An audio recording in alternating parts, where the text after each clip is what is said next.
Et tu as fait des émissions de télé. Oui. Comment ça s'est passé? Pareil, c'est toi qui es allé? C'est des chaînes qui sont venues à toi? Oui. Comment ça s'est passé? C'est très très drôle, j'ai une belle anecdote très mignonne. Je sortais d'une session de surf. Alors moi, tu sais, je suis en vacances, je suis dans le surf, faut pas me... Je suis à l'ouest. Hein. Et on me contacte, on m'appelle. Oui, bonjour, Eugénie, gna gna, je comprenais rien à ce qu'il me disait. Et en fait, je comprends en fait que le groupe Endemol Shine pour TF1 essaye de me caster pour une émission. J'essaye de faire court parce que c'est tout un... Moi, c'est difficile de comprendre ce genre de truc, tu vois. Je suis pas... Je cherche pas. Donc, quand ça m'arrive, hein? C'est quoi? Ok, d'accord. Oui, bon, d'accord, très bien. Oui, bah alors on vous rappelle dans l'après-midi ou demain. Enfin, j'ai pas très bien compris ce qu'il me disait. Bon, d'accord, très bien. Et je te jure, genre peut-être quelques heures plus tard, mon téléphone sonne. Je décroche. Oui, bonjour, Eugénie, gna gna de M6. Et là, je bug. Je me dis, attends, j'ai eu TF1 ce matin. TF1, là, je comprends pas, c'est M6. Oui, alors on veut faire un entretien, blabla, ok, d'accord. Mais j'étais persuadée que c'était ça. En fait, je m'étais dit, mais je me trompe, tu vois. Je fais l'entretien, ouais, vous avez beaucoup plu à la chaîne et tout. Et en fait, j'ai compris que j'étais en train de me faire caster en même temps, le même jour, par c'est incroyable. Les 2 plus grosses chaînes de télé françaises. C'est fou. Ça m'a... Mais si tu veux... Je prends pas conscience, en fait, je sais pas. Pour moi, comme le succès n'a pas d'importance, ça m'a pas paru fou. Et ça t'a attiré ce monde à la base? Avant qu'on t'appelle, tu te serais projeté dans... l'aventure, ouais. Ouais. Les aventures, ouais. Le principe d'essayer un truc nouveau, carrément. Il fallait qu'il coche quelle case pour que tu ailles, du coup, soit avec TF1, soit avec M6? Qu'est-ce qui a fait que t'as En fait, qu'est-ce qui a fait basculer? C'est qu'en fait, je sais qu'M6 avait déjà fait des émissions de déco. TF1, c'était précurseur.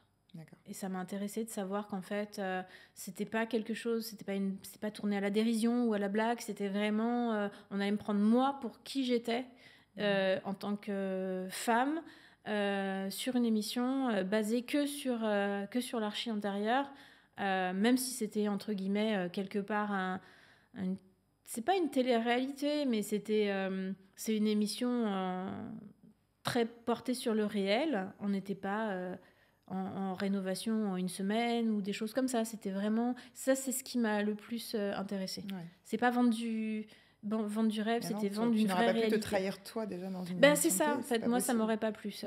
Puis à l'époque, on me proposait de travailler avec quelqu'un de connu sur M6. Et tu vois, malgré ça, j'ai préféré aller ailleurs. Et ça t'a plu cette aventure? Ouais, beaucoup. Ouais. Beaucoup. C'est marrant de découvrir l'envers du décor. Ouais. C'est hyper sympa, l'univers, les gens, tout est super sympa. Alors il y a un petit peu de stress parce que j'étais toute seule, entrepreneur, face à une agence entière. Et en fait, si tu veux, c'était peut-être... En fait, de l'aventure, c'était peut-être ça qui était le plus difficile pour moi. C'était de me dire, c'est... Voilà, je suis toute seule à bosser, quoi. Et d'ailleurs, j'ai une petite anecdote qui m'a tu sais, donné énormément confiance en moi. Il fallait rendre le travail 3D à une agence qui bossait en Angleterre. Je parle pas du tout anglais ou très très mal. Et je devais rendre mon travail en 3D à cette agence qui traitait pour faire de la 4D. Tu sais, toute la 3D qui se déplace et tout. J'ai rendu mes dossiers 3D à des gens que je n'avais jamais vus. Tu sais, avec qui j'ai juste échangé comme je pouvais, avec l'anglais drôle, hein, parce que moi, je manque pas d'humour pour me faire comprendre. Et j'ai bossé avec eux pendant des mois. Ils ont eu des questions, j'ai répondu. Enfin, tu vois, sur les plateaux, je rencontre les gens qui viennent me voir. Et la nana me dit « Oh là là, il faut que je vous présente le patron. On tenait à vous remercier. Votre équipe est formidable. Ils ont rendu les dossiers en temps et en heure, avant tout le monde et tout. » Je dis « Ah, mais il n'y a pas d'équipe. » Il n'y a pas d'équipe. Il n'y a que moi. Et la fille, elle ne m'a pas cru. Ouais. Comment ça, il n'y a que vous? Je dis « Même, c'est moi qui fais les 3D. » Ah bon? Elle me dit « Ah, mais c'est incroyable. » Et en fait, ça, tu vois, je pense que c'est ce qui m'a donné le plus confiance en moi que de passer à la télé. Bien sûr. Tu vois, c'est ce genre de choses où je me suis dit, waouh. Qu'on reconnaisse ton travail et ton courage par rapport à ça. Ouais, c'est fou. T'imagines d'où je pars? Je me suis formée en autodidacte sur la 3D. C'est un truc de dingue. Ça, on te l'a pas appris à l'école? Non. Non, à l'époque, c'était pas forcément... C'était des bases, des micro-bases. Et puis quand je me suis lancée... encore aujourd'hui à des nouvelles techniques, c'est toujours un peu dans l'apprentissage. Ouais. Toujours. C'est un milieu où c'est super intéressant parce que c'est en constante évolution. Évolution, c'est un renouvellement permanent. Et puis, il y a des choses qui évoluent. Moi, quand j'ai commencé la 3D, c'était révolutionnaire. Genre, j'arrivais, mes clients, ils disaient « Oh, je faisais de la 3D photoréaliste ». Ils étaient sur le cul quand ils voyaient les trucs. Maintenant, j'arrive à faire des vidéos à l'intérieur. J'essaye toujours. Mais de toute façon, on a beau envoyer du lourd par plein de choses. Tu peux donner plein de paillettes. Ce qui est le plus important pour mes clients, c'est la façon dont je les comprends et dont je les écoute. Et c'est ce lien, parce qu'on a l'impression que, tu vois, les archis en général, tu les contacts, ils sont assez froids, voilà, et puis voilà, on fait le dossier, puis on n'en parle plus, et c'est fini, t'as ta maison. Moi, c'est un vrai lien qui reste tout le temps. J'ai des clients qui me contactent, mes premiers clients me contactent toujours, quoi. Et pour moi, c'est un métier, pour avoir fait aussi des travaux, des chantiers chez moi, pour moi, vous avez tellement le mauvais rôle en tant qu'archi, parce qu'en fait, on se défoule un peu sur vous quand il y a du retard, quand il y a des problèmes. Comment toi, tu gères cet aspect humain et business aussi? Est-ce que tu as souvent eu des problèmes, des couacs sur un chantier? Comment tu gères ça? T'as un stress, t'es calme, tu rassures tes clients. T'en as pas eu? J'ai eu aucun... Ok, je vais faire des travaux avec toi. En fait, j'ai eu... comment te dire? J'ai pas d'éléments de comparaison. Jusqu'ici, j'avais pas d'éléments de comparaison. Ouais. Et c'est mon entrepreneur, c'est marrant parce que tu vois, c'est le genre de truc qui arrive comme ça. Mon entrepreneur qui me dit, j'ai jamais vu une archi d'intérieur aussi décontracte que toi. Il me dit, mais t'es jamais stressée, toi? Je dis, bah non, pourquoi? De toute façon, j'ai bien fait mon boulot.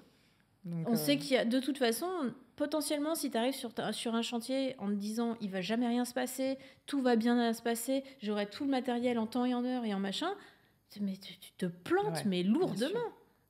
Tu vas droit dans le mur. Mais si tu arrives en te disant bon, alors quelle merde on va découvrir, qu'est-ce qui va arriver en retard et que machin, si déjà en amont tu penses déjà ça et que tu en parles à ton client. Moi, je suis hyper transparente. Je dis à mon client, va y avoir des merdes. Mais je suis là pour tout absorber. Ouais. Vous êtes en haut de la pyramide, je suis juste en dessous. Je fais le tampon de tout ce qui ne va pas. Je vais tout absorber et je vais vous retransmettre que le positif. Parce qu'il faut qu'un chantier... T'imagines les gens? J'arrive dans la vie des gens à un moment clé de leur vie. Ouais. Qu'est-ce qui engage des travaux?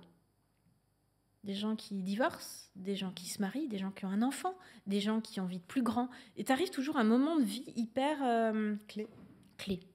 Et c'est marrant de dire je suis la clé, c'est quand même hyper archi quand même le principe de, tu vois, d'une clé, c'est hyper symbolique. T'arrives à un moment clé de la vie de quelqu'un et en plus c'est censé être beau, la construction, de mettre les moyens pour évoluer sa vie vers quelque chose de mieux. Et ça devient un calvaire pour les gens. Mais quelle horreur! Je veux pas. Moi, mes clients, il n'y a pas de ça. Mes clients, j'ai même une cliente, une fois, elle m'a donné les clés, elle me dit, je veux rien entendre. Elle me dit, je veux pas entendre parler du chantier, de rien du tout. Je vous donne les clés, Eugénie, vous me faites visiter à la fin. Et je reviendrai pour m'installer. Ouais. Mais si tu veux, j'ai beaucoup de gens qui lâchent prise. Ouais. Ça leur fait du bien.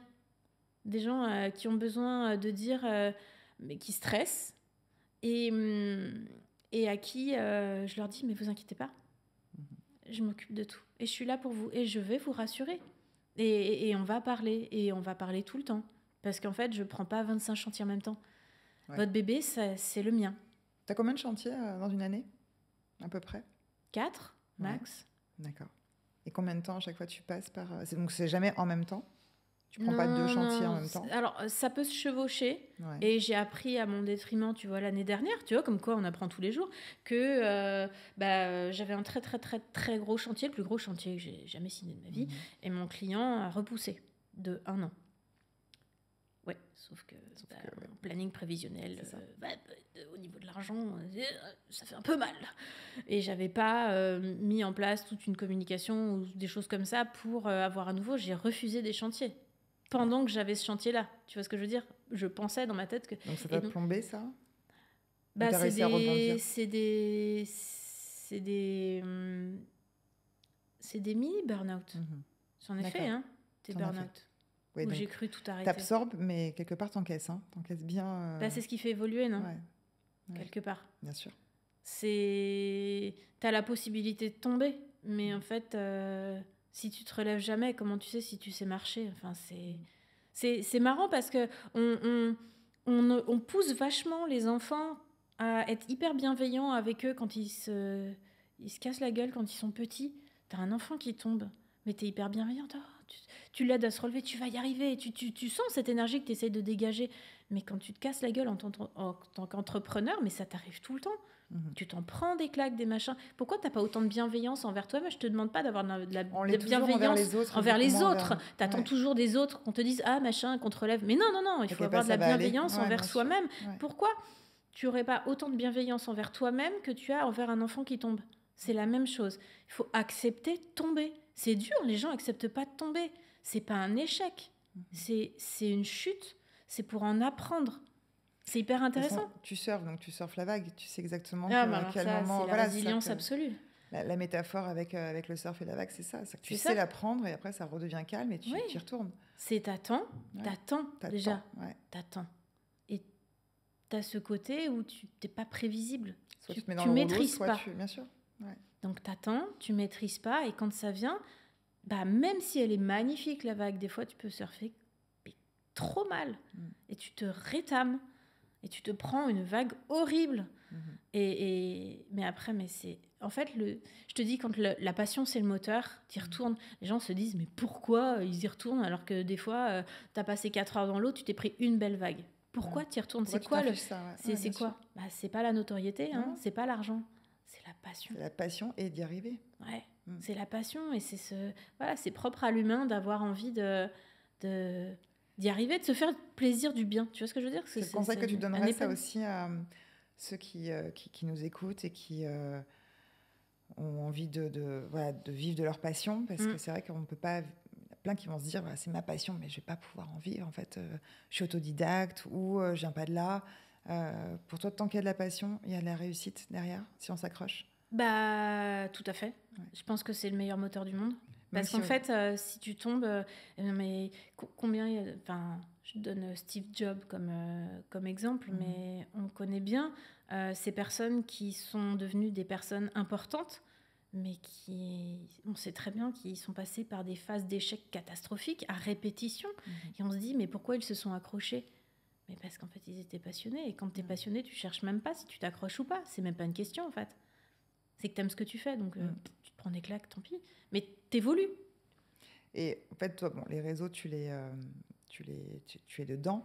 Mais même si on ne s'y connaît pas en marketing, aujourd'hui, digital, tu penses qu'on peut y arriver Bien sûr. dans n'importe quel métier? Ouais. Ouais, bah, je fais mon propre marketing digital en sachant que, dis-toi bien que ça fait un peu vieille école quand je dis ça, mais ce qui marche le mieux pour moi, c'est pas les réseaux sociaux. Mes clients viennent pas des réseaux sociaux.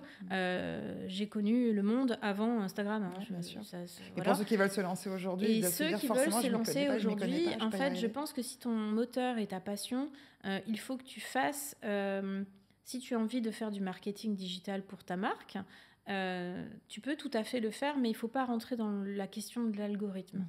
Le but, quand tu rentres dans les réseaux sociaux, c'est pas d'avoir 1 million d'abonnés. Ça dépend si tu veux faire... Sauf si tu veux devenir créatrice de Oui, bien contenu sûr. ou influenceuse avec beaucoup de followers. C'est pas un problème. Mais il faut savoir d'abord, avant de mettre un pied dans les réseaux, sur quoi tu te lances. Qui tu es, ce que tu veux bien sûr. faire passer comme message. Si tu as une entreprise où tu démarres avec les réseaux sociaux, tu dois apprendre à comprendre comment ça fonctionne. Tu n'as pas besoin de payer une formation pour ça. Hein. Ça se trouve partout. Hein. Voilà. Après, tu peux avoir envie de déléguer. Tu peux déléguer certaines choses. Si tu es nul vraiment à ce point-là, au lieu de te former et de payer une formation, d'essayer de te former, d'essayer de faire... il y a des gens qui, c'est leur métier. Ça s'appelle des créateurs de contenu. C'est un vrai métier. Ce sont des gens qui sont payés pour faire du marketing digital à ta place pour ta marque. C'est pas un problème de faire ça. C'est-à-dire que tout l'argent que toi, tu auras dépensé, ton énergie, tu la consacres à autre chose en attendant. C'est pas de la perte de temps, tu vois, de donner un petit peu de sous à quelqu'un qui maîtrise et qui en a fait son métier. Si tu arrives sur les réseaux en étant une marque, en comprenant les ficelles du début, sans vouloir en faire des caisses, machin, le but, c'est d'avoir des clients. Si tu as 2000 followers et que tes 2000 followers sur les 2000, d'engagement, en fait, c'est que de l'engagement, que des gens qui achètent, bah bingo, hein. Ouais. Ça sert à rien d'avoir, je te dis, un stade de foot si c'est juste pour te regarder et c'est tout. Qu'est-ce que tu ferais différemment avec le recul sur l'ensemble de ta carrière, de ta vie, ton œuvre? Qu'est-ce que tu referais différemment? Ou est-ce que tu changerais rien?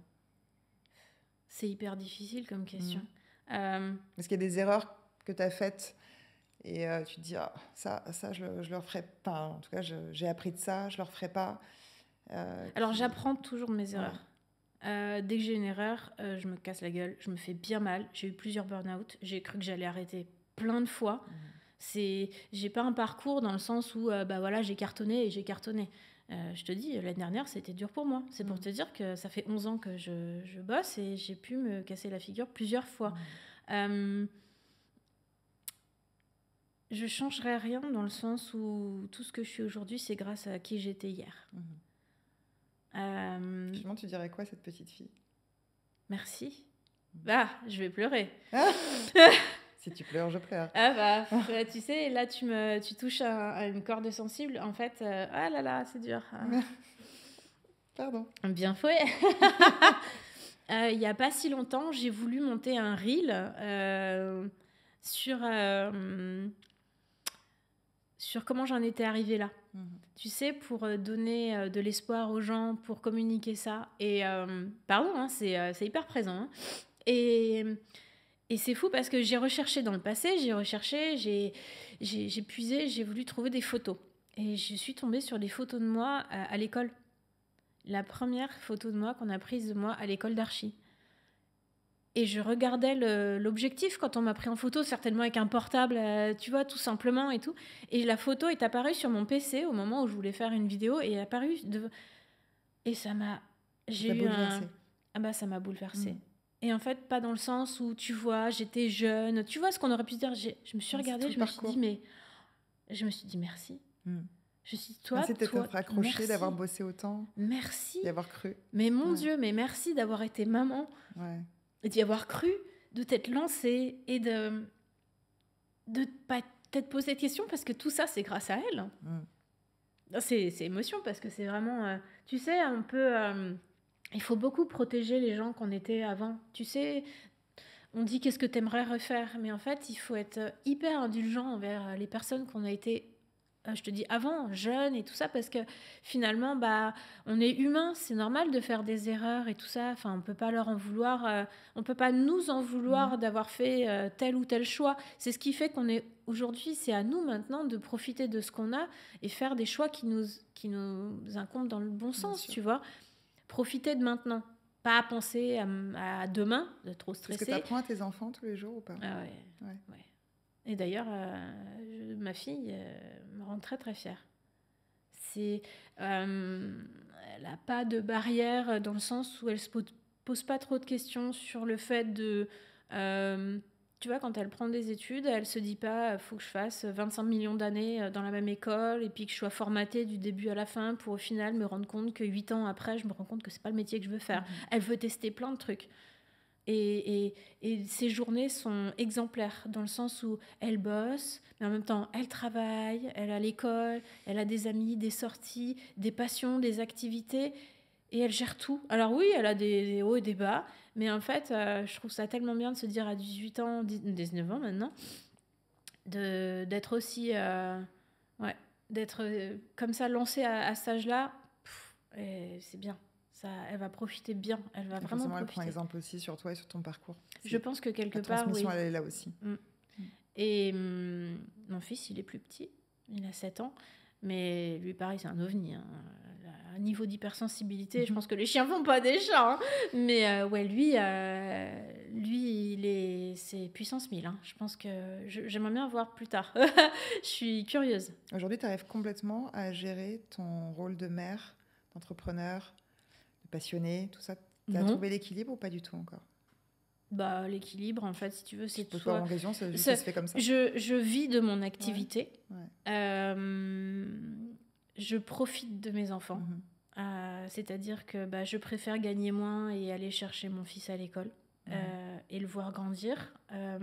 Si tu veux, il y a un truc que je fais très régulièrement. Je parle à la vieille moi. Mhm. Tu sais, celle qui a 90 ans, là, et qui, potentiellement, ne peut plus marcher, peut plus rien faire, peut plus découvrir le monde, peut plus... Et juste là, dans son lit, elle est malade, elle a peut-être froid, elle est peut-être handicapée, on ne sait pas, tu vois. Je parle à la vieille moi. Et cette personne me parle beaucoup. Elle me dit, mais attends, mais quoi ? Comment ça, tu sautes pas le pas ? Comment ça, t'as peur ? Mais attends, tu crois que moi, j'aurais peur à ta place ? Fais-le ! Fais-le ! Ça aide pas mal de se parler à la vieille soi ou au vieux soi. Parce que finalement, des barrières de peur que tu te mets, tu finis par vite les évaporer. Voilà. Donc oui, actuellement, j'ai un espèce d'équilibre, mais dis-toi bien que je suis en constant... dans un cercle de renouvellement constant. Je ne suis pas arrivée là. Si tu veux, j'ai commencé, j'ai eu un autre métier, j'ai fait plein d'autres choses dans ma vie. Ça se trouve, je suis peut-être à la fin d'un cycle et peut-être que dans 3-4 ans, je serai complètement... C'est ça, c'était ma dernière question. C'est que tu te vois où dans 5 ans ? Tu te vois toujours dans ce milieu-là ? Ou tu peux potentiellement te réinventer complètement ? Non, mais moi, je suis comme ça. Ouais. Je suis ouverte, en fait, si tu veux, la vie te propose des portes, à toi de les saisir ou pas. C'est-à-dire que forcément, la vie va me proposer des choses, mais il faut déjà les voir. Faut déjà les voir et se dire, est-ce que mais oui, c'est ça. Est-ce que j'y vais ou pas ? Et je peux pas te dire... Alors, je serai plus là physiquement à Paris, ça c'est sûr. J'ai besoin de me rapprocher de la nature, de l'océan. Il faut que j'aille dans le sud-ouest. Je sais qu'il y a quelque chose qui m'attend là-bas. Je peux pas te dire quoi. Je sais que je vais être beaucoup plus proche de la nature, proche de mes amis qui vivent tous dans le sud-ouest. Beaucoup, en tout cas. Et ça va me donner un renouveau. Bien sûr. J'aime pas stagner, en fait, si tu veux. Ce côté... attendre que la vie passe et rester comme ça, métro, boulot, dodo, c'est vraiment pas mon style, quoi. J'ai vraiment besoin de quelque chose. J'ai pas envie de me lasser. Tu sais, j'ai eu peur un moment dans mon métier, en me disant, bon, alors, t'as été publié dans des magazines, t'as fait la télé, t'as bossé pour des célébrités et des gens que tu admirais, t'as signé les plus beaux chantiers de ta vie, c'est quoi la suite ? Est-ce qu'il y a vraiment une suite quelque part ? Est-ce que je ne vais pas juste m'enterrer à faire des chantiers qui ne m'intéressent pas ? Et en fait, je me rends compte que quelque part, le fait de bosser avec des gens, des humains, et m'attacher fort au côté humain des gens, c'est impossible de s'ennuyer. Il y a toujours des gens différents, des choses. Mais je ne peux pas te dire qui je serais. À chaque fois, ouais. Mais je ne peux pas te dire ce que je ferais dans 5 ans. Ça se trouve complètement différent. Et en parallèle de ça, je fais 1000 autres activités. C'est-à-dire sportive, créative. Tu vois, sur les réseaux que tu vois, je suis qu'une face de ce que je montre, de ce que je veux bien montrer surtout, pour pas m'étaler. Merci Eugénie, c'était inspirant et émouvant. Ouais, on a fini par verser notre petite larme. Mais merci beaucoup et je pense que ça va aider aussi. Il y a une vraie position par rapport à la femme.